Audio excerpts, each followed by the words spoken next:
What if death is not an end, but the beginning of the most mysterious, most illuminating journey your soul will ever take? Have you ever silently wondered what happens to the soul right after death? Does it feel pain? Does it feel fear?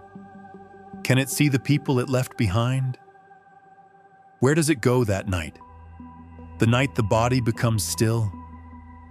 And why do some souls stay stuck in between, while others seem to move on with peace? If you've ever lost someone, or stared at the ceiling asking what really comes after the final breath, this story is for you. Because what you're about to hear is not fantasy. It's a journey, woven from near-death experiences, ancient texts, and timeless spiritual truths that have echoed across cultures and religions for thousands of years. And as strange as it sounds, it's also your story. Because one day, you'll walk this path too. The moment the heart stops, something extraordinary begins. Contrary to what we've been taught, death isn't silence. It isn't darkness. It isn't the end. It's the exact second the soul begins to remember what it truly is. There is no jolt, no sudden burst of light. Instead, a gentle peeling away, like a leaf slowly letting go of the branch, or a bird waking from a dream. At first, many souls don't even realize what has happened. The body lies still, but the consciousness within is not gone. It's awake, fully aware, and deeply confused. Imagine standing in a familiar room, hearing your name being spoken, feeling the warmth of your family nearby. But no one sees you. You call out. You reach for their hands, but nothing happens. This is often the soul's first experience after detachment. Not peace, not enlightenment, but a strange in-between, like walking through glass, fully present, but invisible. In the earliest hours after death, the soul hovers near the body. It watches the surroundings. It hears weeping. It sees familiar faces, but it doesn't fully understand, especially for those who didn't believe in life after death or who passed suddenly. This phase can feel like a surreal, echo-filled dream. They know something is different, but they don't know what. Some even try to go home, back to their house, their pets, their loved ones. They try to pick up a phone, open a door, speak to their children. But the world no longer responds. Ancient spiritual teachings from Spiritism, Hinduism, and Tibetan Buddhism describe this stage as the earthbound phase, a period where the soul is still vibrating very close to the physical plane. For the first 7 days, the soul tends to stay near the body. It attends its own funeral. It watches over its family. It listens to the prayers being offered. Not all souls want to leave. Some try to comfort the ones left behind. Some panic. Some simply stand in disbelief, unable to accept that they've crossed over. If the death was sudden, like an accident or heart attack, the soul may remain in this space for days, hovering near the hospital bed, floating above the ambulance, riding silently beside their loved ones on the way to the funeral. But not every soul experiences confusion. Some, especially those who cultivated awareness, prayer, or meditation during life, recognize the moment of separation. They feel a lightness, a warmth, and the presence of something holy, something maternal, reaching out with love. These are the souls who often see guides waiting for them, spiritual companions who've been with them all along. Some see familiar ancestors. Others feel a hand touch theirs, even though the body is gone. And when they turn toward the light, they begin to remember. But for many others, the letting go takes time. The soul may feel unfinished. What about my child? Who will take care of them? I wasn't ready to go. I still had things to do. These thoughts loop again and again, becoming emotional chains that keep the soul tethered to the physical world. And here's the strange part. The emotions of the living affect the soul's release too. When loved ones cling tightly, when grief turns to desperation, when people cry out, "Don't leave me," the soul hears it. And out of love, it stays. That's why so many traditions around the world, from Hindu pujas to Christian masses to Buddhist prayers, honor the seventh day after death. Because these 7 days mark the first energetic threshold, a time when the soul must release its attachment to the material world, and when the family must help it let go. If the living offer calm, acceptance, and love, the soul is gently uplifted. But if they project intense sorrow or cling with fear, the soul may remain in the lower astral planes, hovering, searching, and unsure.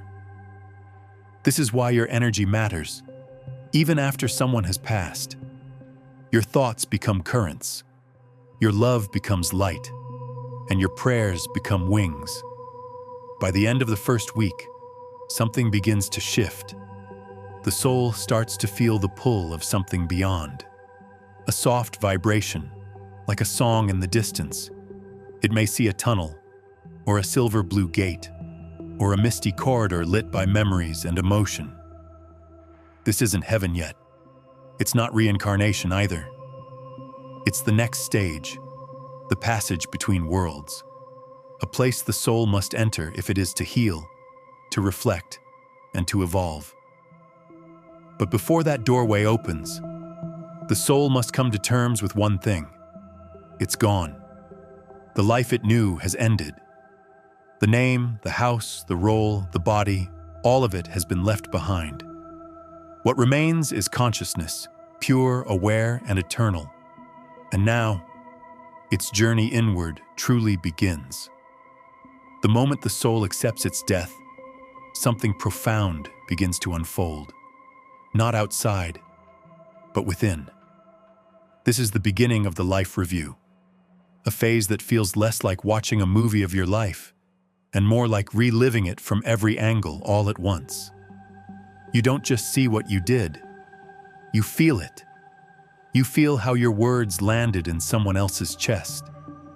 You feel the sting of every harsh sentence you ever spoke, the warmth of every loving gesture you gave, and the silent ripple of every action that echoed through the hearts of others. Not in judgment, but in understanding. This isn't punishment, it's soul education. The soul experiences what some call mirror empathy, where it not only recalls what it did, but receives the full emotional consequence of each moment. Not just from its perspective, but from everyone involved. Imagine remembering a moment when you snapped at your child in frustration. In this realm, you don't just recall it. You feel what they felt. The confusion, the shrinking, the sadness. Now imagine a moment when you comforted a friend with words of hope. You feel their peace, their gratitude, and you realize that one small moment mattered more than you ever knew. This is the gift of the life review. Not guilt, not shame, but clarity. Souls often say, through mediums or regression sessions, that this review is one of the most humbling and enlightening parts of their post-death experience. It is here that the soul sees not just what happened, but why it mattered. During this phase, usually unfolding in the first 40 days after death, the soul begins to truly disconnect from the illusions of identity. It no longer sees itself as John the banker or Maria the mother. It begins to see itself as a being of energy, of purpose, of eternal learning, one that simply played a role for a while in the theater of Earth. And with that shift in perception comes a kind of spiritual detox. the soul begins to release the emotional baggage it carried through life. Regret, anger, addiction, jealousy, guilt. All of it begins to surface, not to punish the soul, but to free it. Spiritual teachers from ancient Tibetan texts and Hindu Vedantic traditions often describe this stage as a kind of energetic purification.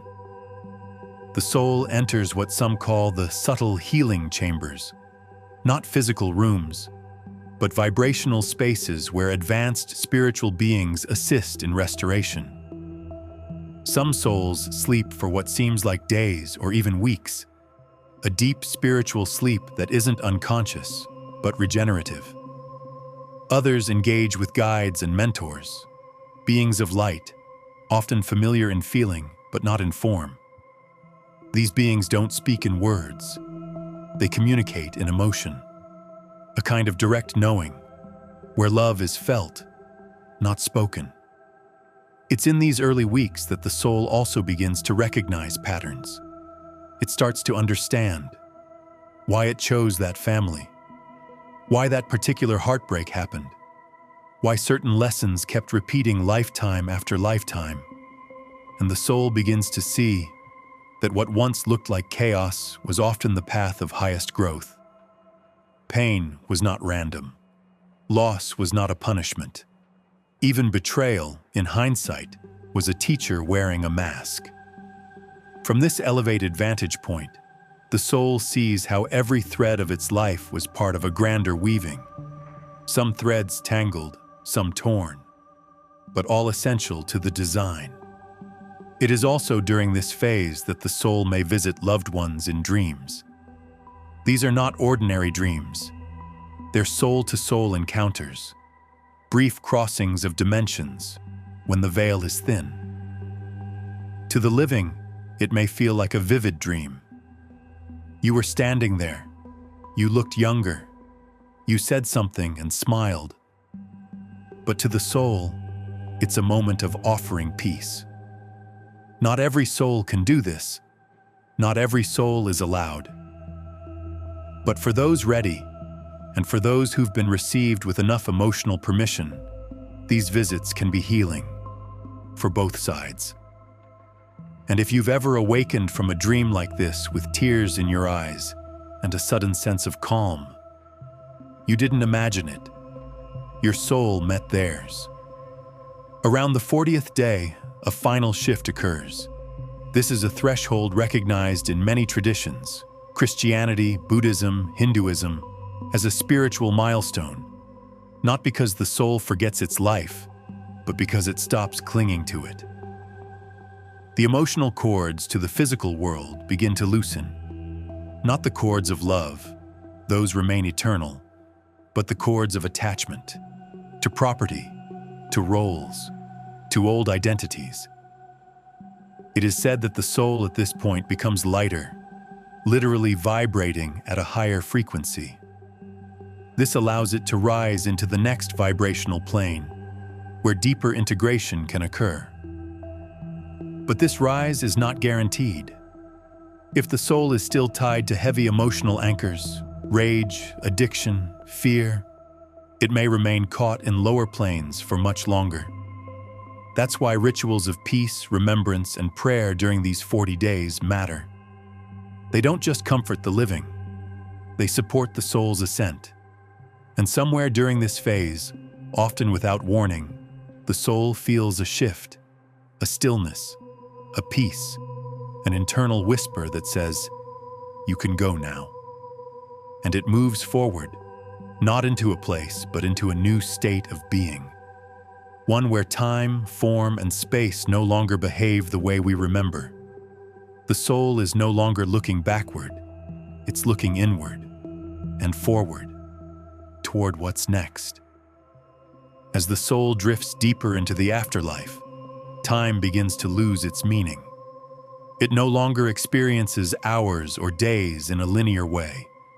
Instead, it moves through states, like waves flowing through different waters of vibration. By now, somewhere between the 2nd and 4th months after death, The soul has released most of its ties to the physical world. It has passed through the early confusion, the intense life review, the shedding of its former identity. And now, it begins to remember who it truly is. This is often described as the realm of recognition. Not recognition of things, but of souls. The soul begins to sense familiar energies nearby. Not family in the earthly sense, but deeper, older connections. Beings it has loved and traveled with across lifetimes. Souls it may not remember by name, but knows by vibration, like hearing a melody from childhood and suddenly feeling safe again. This is when soul groups appear. Clusters of spirits bound together by mutual growth and shared purpose. Some may have been your parents in one life, your child in another, your enemy in a third, and yet here, there is no bitterness, no tension, only a profound homecoming. Many souls describe this moment as one of overwhelming emotion, not sadness, but recognition. A remembering beyond the mind, something older than memory. One soul described it as like remembering someone you never knew you forgot, and realizing they never left you, not even once. These reunions are not always verbal. They don't need to be. Communication here flows through telepathic empathy, an immediate knowing. You don't speak to another soul. You become their experience for a moment. You feel their love, their laughter, their memories, not as a story told, but as a shared vibration. And for a while there is only joy. Not the fleeting joy of earthly pleasure, but a deep, cosmic relief. The joy of remembering that you are not alone and never were. But even in this peace, the soul's work is not finished. Now begins a deeper phase of review and integration, not just of the most recent life, but of the entire soul journey. Patterns begin to emerge. Why certain lessons kept repeating. Why some wounds showed up in lifetime after lifetime. Why some relationships, no matter how brief or painful, carried such profound karmic weight. The soul begins to see its karmic tapestry unfold, and within that, it finds clues. Clues to its soul contract. Clues to its evolution. Clues to why it chose this incarnation in the first place. This understanding does not come through facts or history. It comes through immersion. The soul steps into moments across lifetimes, not as observer, but as experiencer, feeling each choice, each ripple, each possibility not taken. In these moments, the soul may cry, not out of sorrow, but out of the sheer beauty of divine precision, of realizing how even the darkest moments served a purpose, how every single experience was allowed, so that some part of the soul could grow. For some, this realization can be difficult, especially if their last life was filled with unresolved pain, trauma, bitterness, brokenness. But this is why spiritual mentors are present.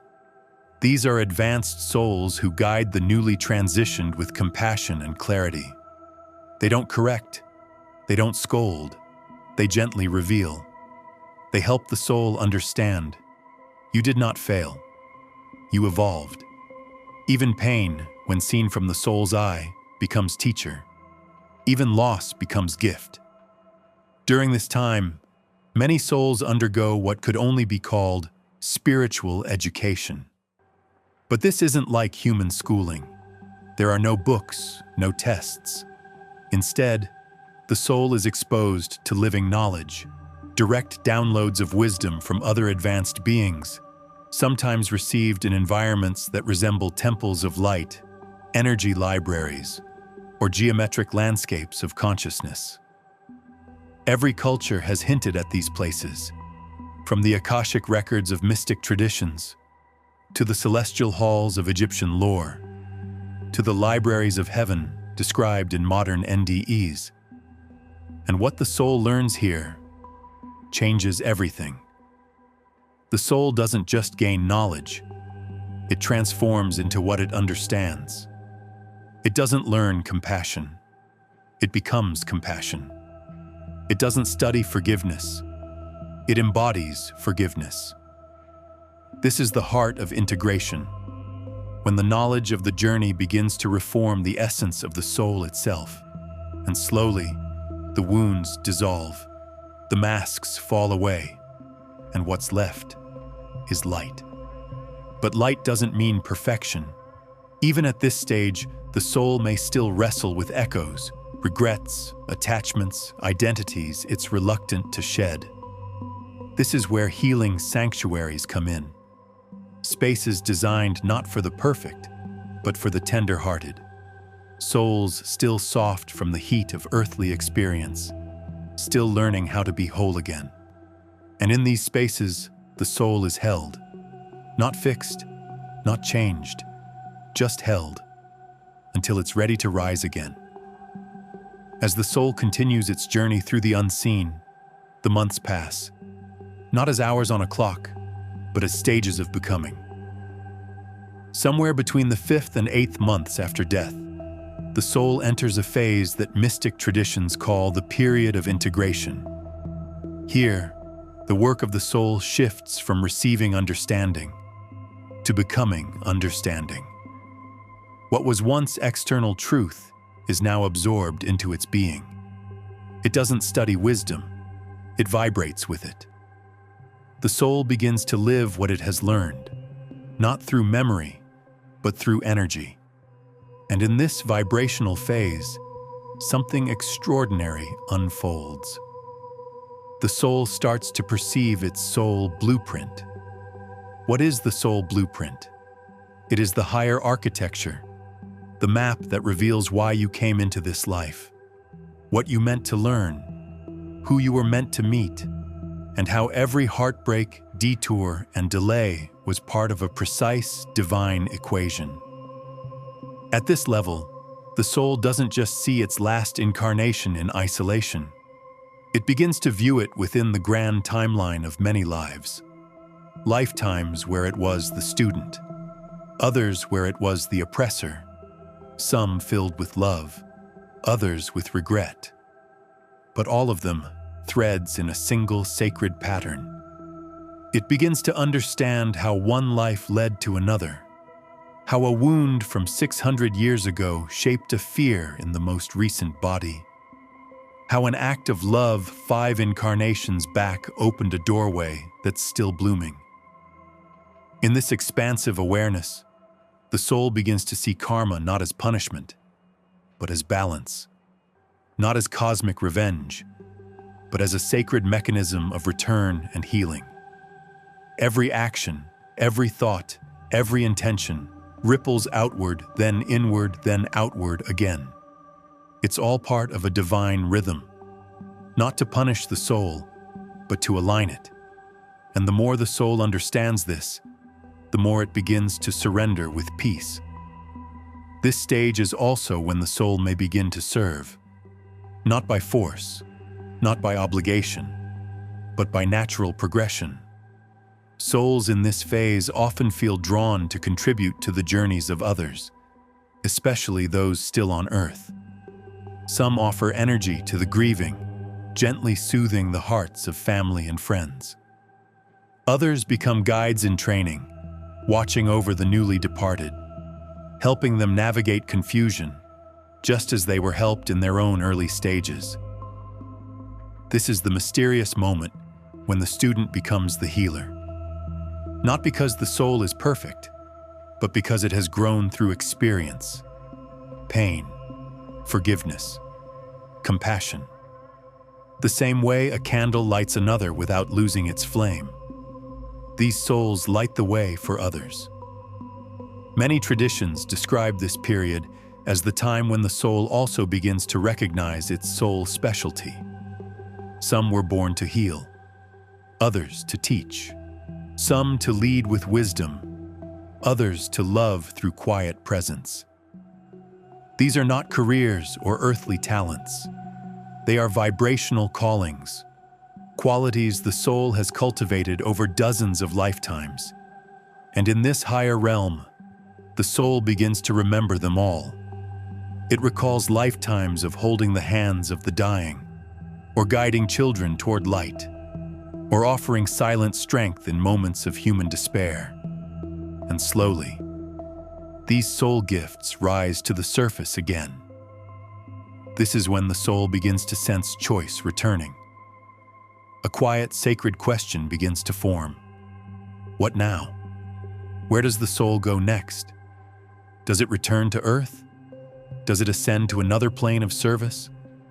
Does it remain in the light for further growth? The answer depends not on fate, but on alignment. The soul does not choose blindly. It is drawn toward what it is ready for, what its vibration allows, and what will serve its next step. This is a deeply intentional process, and it leads into the next stage of the soul's journey. But even now, not all souls are in the same place. Some may still be healing, some still reviewing, some still wrestling with guilt or resistance. And so they remain in what might be called spiritual rehabilitation, a realm where healing occurs through truth, love, and light. Others, lighter now, move more freely, exploring vast landscapes of light, traveling through realms of memory, even perceiving alternate versions of past lives, not as fantasy, but as possibility. You see, in these higher realms, the soul begins to understand. There is no single reality. There are branches, timelines, echoes, and each choice we made, or didn't, opened a new path. To the soul, this isn't confusing. It's liberating, because now, with cosmic eyes, it sees every joy was meaningful. Every mistake was a mirror. Every soul it touched was a teacher. And in this knowing, the soul relaxes, fully, into its divine place in the web of all that is. No more striving, no more fear, only presence, only light. By the time the soul reaches the 9th month after physical death, it has crossed countless thresholds, from confusion to clarity, from pain to perspective, from identity to essence. And now, it stands at what ancient mystics and modern spiritual traditions describe as the period of decision. Not a decision made in haste, not one forced by rules, but a sacred soul-level inquiry. Where do I go from here? This is the point where spiritual choice fully returns. The soul is no longer reacting to death. It's now responding to truth, its own truth. But this choice isn't made in isolation. Many traditions, from Vedic philosophy to Western mysticism, speak of something powerful that happens here. A council of light. A gathering of higher spiritual intelligences, not judges, not punishers, but witnesses. Beings of great wisdom, some of whom have guided this soul through many lifetimes.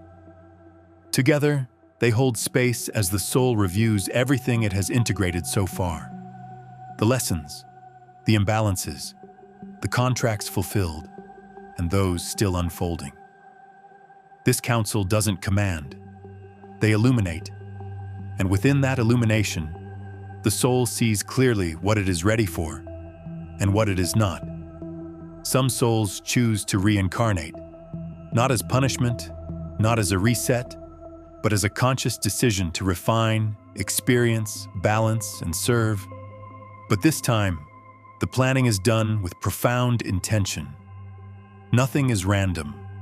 Not the parents, not the country, not the struggles or the talents or even the name.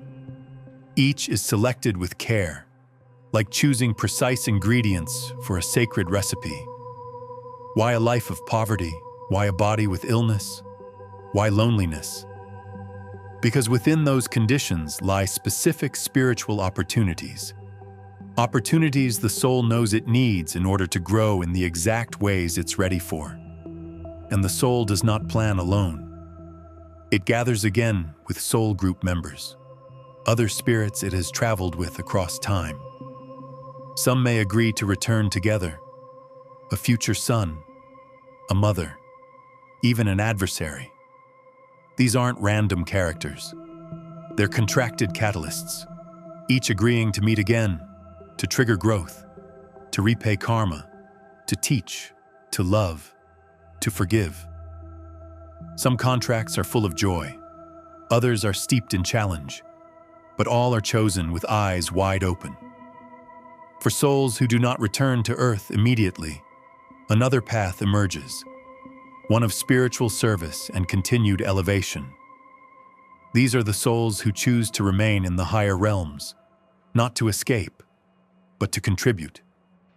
They might assist other transitioning souls, new arrivals lost in the fog of detachment.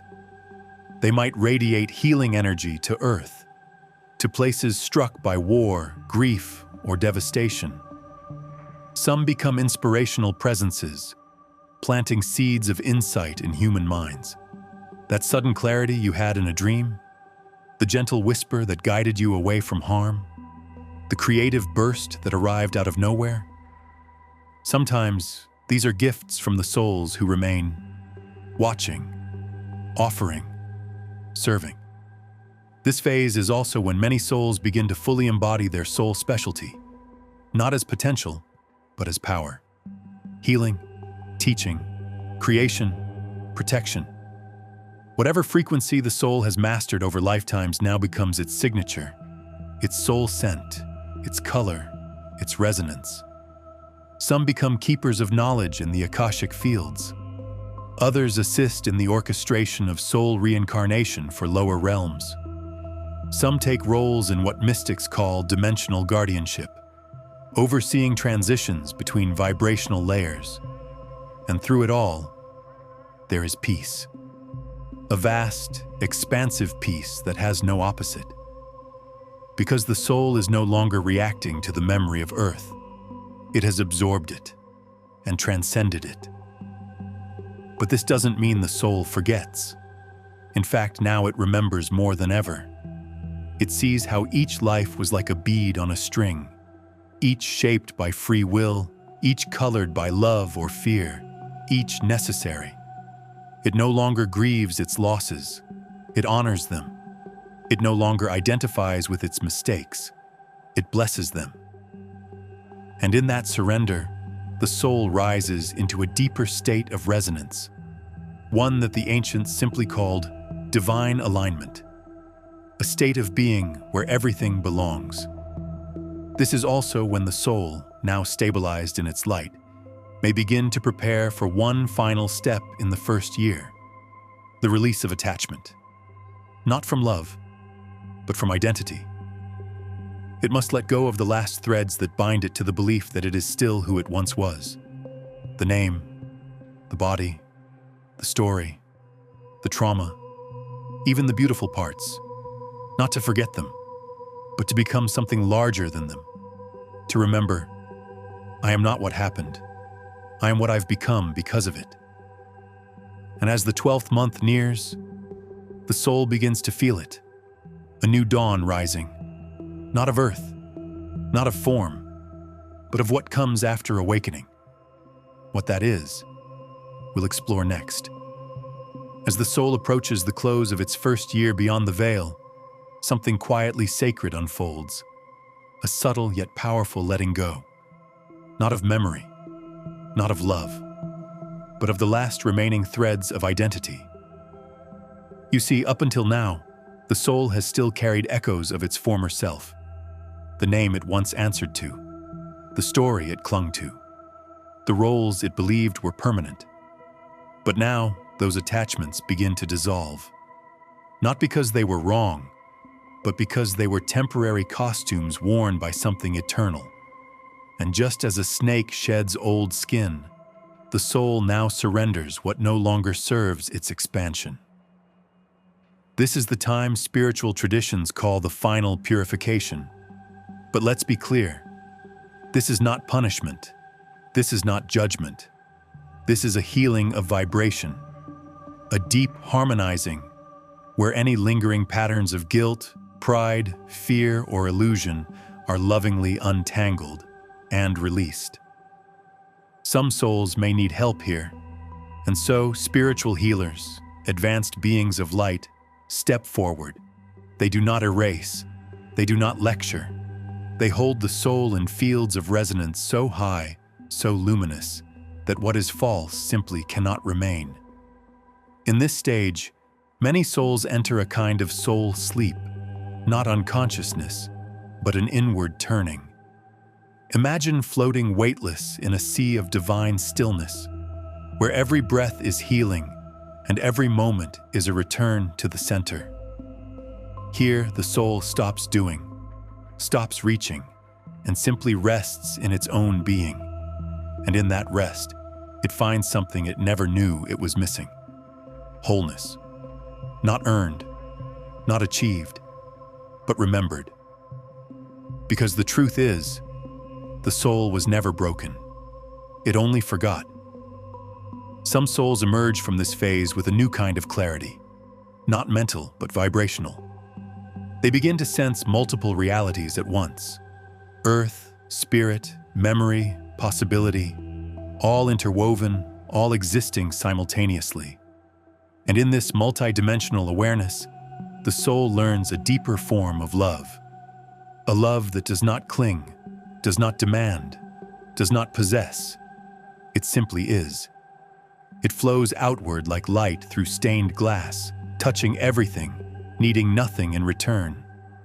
And then, almost without warning, the soul begins to sense earth again, not as a home to return to, but as a place still tethered by emotion, connection, and unfinished threads. It begins to notice certain people more clearly: the mother still crying, the child who whispers goodnight to a photograph, the friend who never stopped hoping for a sign. And sometimes, just sometimes, the soul responds. Not through words, not through form, but through presence. This is when many people on Earth begin to report unusual moments. A dream so vivid, it feels more like a visit than a vision. A favorite song playing out of nowhere at the perfect time. A scent, a whisper, a sudden warmth in the chest. These are not coincidences. They are echoes of a soul, your soul or the soul of someone you loved, bridging the space between dimensions. To comfort, to remind, to say, I am here. But not every soul chooses to reach out. Some choose instead to remain in the stillness, to continue expanding into higher realms, far beyond Earth's echo. And those who do return, even briefly, do so with great care. Because at this stage, the soul has begun to understand the power of vibration. It knows that its presence can stir grief if the living are not ready. It knows that unfinished emotional ties can weigh both worlds down.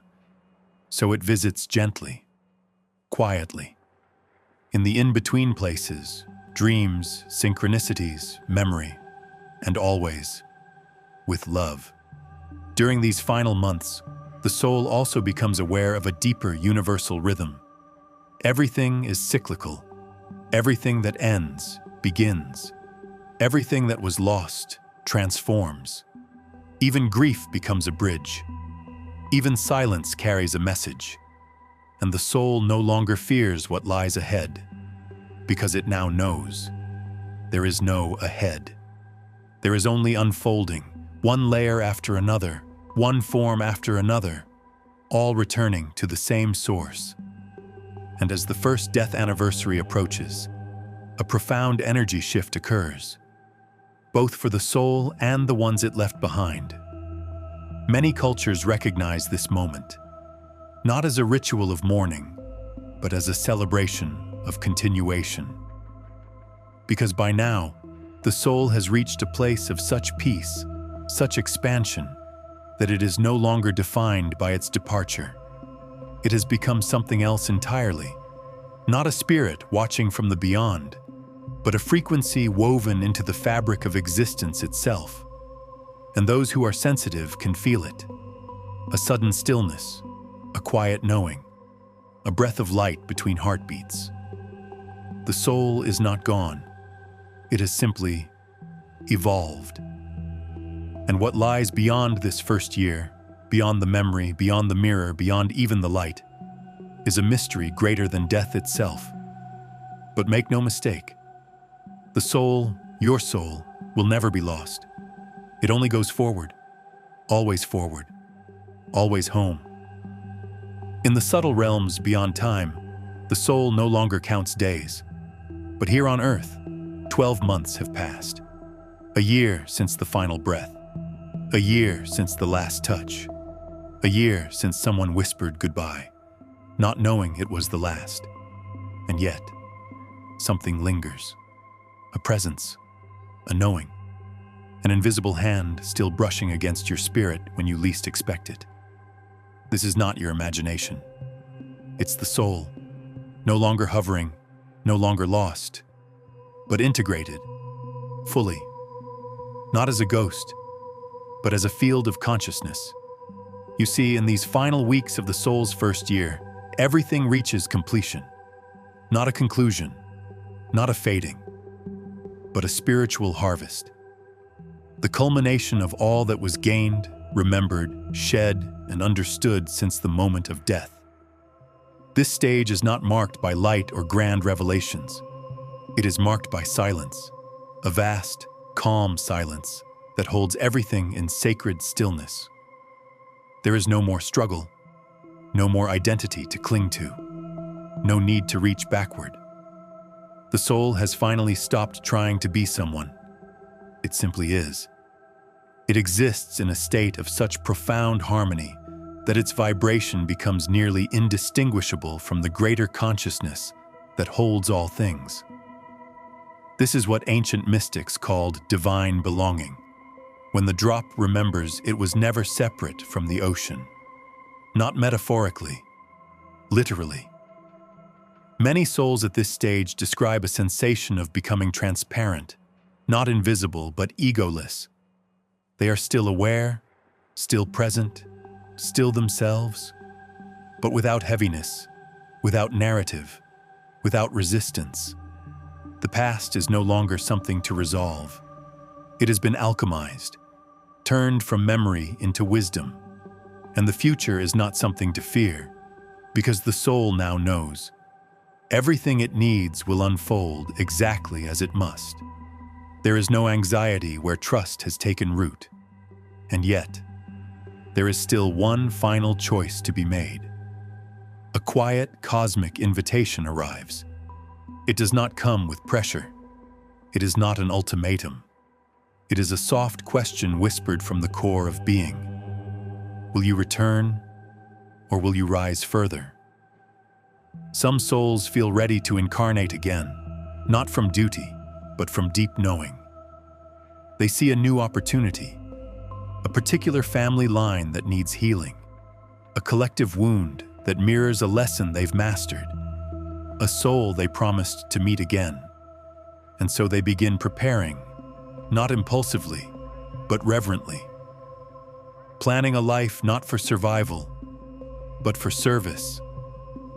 Others simply remain, not as passive observers, but as radiant frequencies embedded within the spiritual matrix. They become the whisper that calms a crying child, the flash of intuition before a crucial decision, the protective presence that surrounds you in moments of despair. These souls do not need to reincarnate immediately. They are builders now, designers of harmony, midwives of awakening. They work in silence beyond language, sometimes helping the grieving find peace, sometimes planting ideas in the minds of inventors, poets, healers. Their presence is real, their impact immeasurable. And then there are those who go beyond, souls whose journey no longer moves in circles, but spirals upward into realms we can barely comprehend. realms where form dissolves, where sound becomes color, where light carries memory. They do not return because there is nothing left to return to. Their service becomes universal.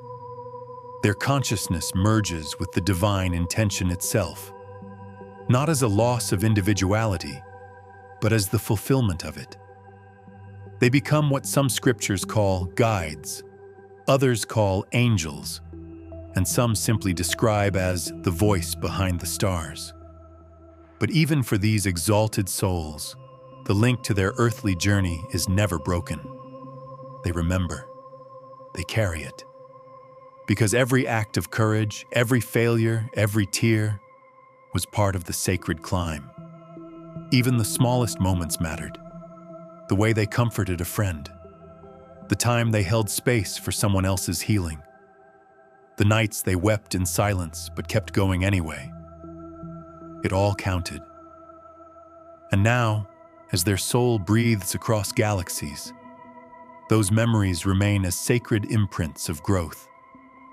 And what of the ones still on Earth? Those who light a candle every year, those who feel a wave of emotion on the anniversary, those who say quietly in the dark, "I still miss you." They are not unheard, because even now, the soul can still listen. In fact, it hears more clearly than ever, not with ears, but with resonance. Love still travels. Gratitude still uplifts. Forgiveness still reaches beyond the veil. The connection is not broken. It's only transformed. So when you speak to the one who passed, know that something within the great fabric of spirit shimmers. When you dream of them, know it is not just memory, but meeting. When you feel them with you, know it is not your mind, but your soul remembering their frequency. And when you release the grief, you do not lose them. You set them free to go where only the light can follow. And in doing so, you become part of their eternal journey too. 12 months have passed since the soul left the body. A year since that final breath slipped into stillness. A year of invisible movement, of unraveling, remembering, healing, choosing. A year not counted in days, but in layers of transformation. And now, the circle closes. The soul no longer clings to who it was, no longer resists who it is becoming, no longer questions where it belongs. It has walked the narrow path between worlds. It has looked into the mirror of its own existence, not just the last life, but many. And in that reflection, it has found truth. Not a doctrine, not a destination, but a truth that vibrates far beyond words. I am eternal. I am evolving. I am love becoming itself. In the final phase of the soul's first year after death, it stands at a threshold unlike any before. No longer a visitor in the afterlife, no longer seeking answers or holding on to wounds, the soul now becomes a citizen of the infinite. Its frequency has stabilized. Its essence has matured. Its memories, now integrated, shimmer not as burdens, but as light codes within its being. And as it stands before the gates of higher realms, it knows one thing with absolute certainty. There is no death, only movement, only remembrance, only the endless spiraling of the divine returning to itself through 1,000 lifetimes, 1,000 forms, 1,000 loves. This is why so many spiritual traditions mark the first death anniversary as sacred. Because on a vibrational level, this is the moment when the soul becomes free to choose its next chapter, without residue, without regret, without confusion. It can return to Earth. It can ascend to higher dimensions. It can become a guide, a teacher, a silent architect of evolution, or simply, it can rest in the arms of the infinite, carried by love, expanded beyond all form. And for those still here, The grieving, the remembering, the healing. This moment is no less sacred. Because when we understand what the soul has truly undergone, we begin to see death not as a wound, but as a doorway. Not as an ending, but as an unveiling. And suddenly, that person we loved is no longer frozen in our memory. They're no longer locked in the moment they left. They are alive, in wisdom, in vibration, in light. Living not behind us, but within us. So if you've ever asked, where did they go? Are they okay? Do they still feel me, hear me, love me? Know this, they went where all souls go, home. Yes, they are okay. More than okay, they are free. And yes, they still feel you. They still hear you. They still love you. Even now. Especially now. And you? You are not just the one left behind. You are a soul too, journeying through your own sacred unfolding. One day, you too will release the body. You will walk this path. You will remember who you are. And when you do, you will not be alone. They will be there, waiting, smiling, radiating that same love you once felt in their arms, now magnified beyond time. Because that's the secret, isn't it? The soul never dies. It transforms, it integrates, and it continues, a spark in the great fire of divine becoming. So let this understanding be your peace. Let it soften your grief. Let it open your eyes to the invisible world surrounding you even now.